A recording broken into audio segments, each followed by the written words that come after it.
In the news this half hour, Maine forest rangers used a helicopter to help rescue an injured hiker on Kathadin yesterday morning. Here's what we know right now. Forest rangers say that hiker was on knife edge there and fell about 20 feet. First responders say one of the injuries was an open lower leg fracture.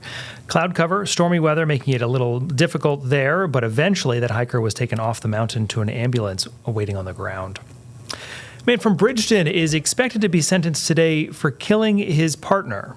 Back in April, Eric Knight was found guilty of murdering Benita Preo. She was found dead at their home in November of 2023. Police ruled her death a homicide, and Knight was arrested in March of 2024.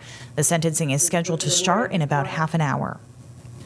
Tomorrow, a man facing commercial sexual exploitation charges is expected to appear for a motion to suppress hearing. Christopher Phillips is charged with solicitation of a child for commercial sexual exploitation, attempted sexual abuse of a minor, engaging a person for prostitution, among other charges. So all we know right now is that it's for an incident that happened in January. Now, typically, a motion to suppress hearing happens before the trial, where a judge reviews evidence the defendant is asking the court to exclude. No specifics have been confirmed as to what this hearing is about. This will all be happening, by the way, in York County. President Donald Trump says the U.S. could be forced to return to war with Iran. This comes after a series of military strikes between the two countries threatened to unravel peace efforts. NBC's Alice Barr reports. This morning, hopes for peace with Iran battered by a weekend flare-up and fighting over the Strait of Hormuz. Though multiple outlets, including the Wall Street Journal, are now reporting the two sides have agreed to stop the strikes and continue peace talks. The Wall Street Journal citing officials from the U.S. and other countries involved in negotiations, though Iran has not confirmed an agreement. Vice President Vance on Friday downplayed the disruption, saying a ceasefire It's always going to be a little messy when you're dealing with the Iranians.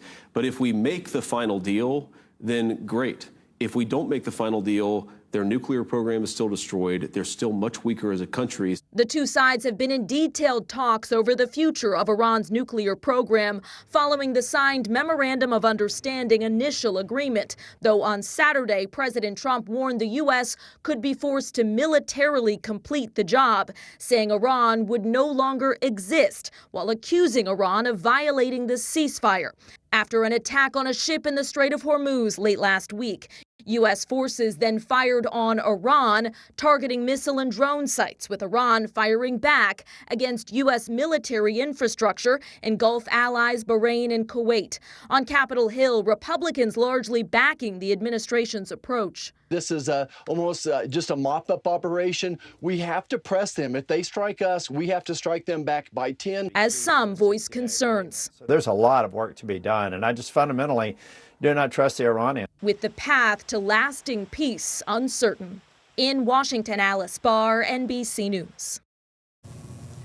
Meanwhile, let's check in on gas prices back here in Maine. Amid those latest strikes between the U.S. and Iran, the average price for a gallon of regular continues to drop, according to AAA. Average is $3.89 for a gallon.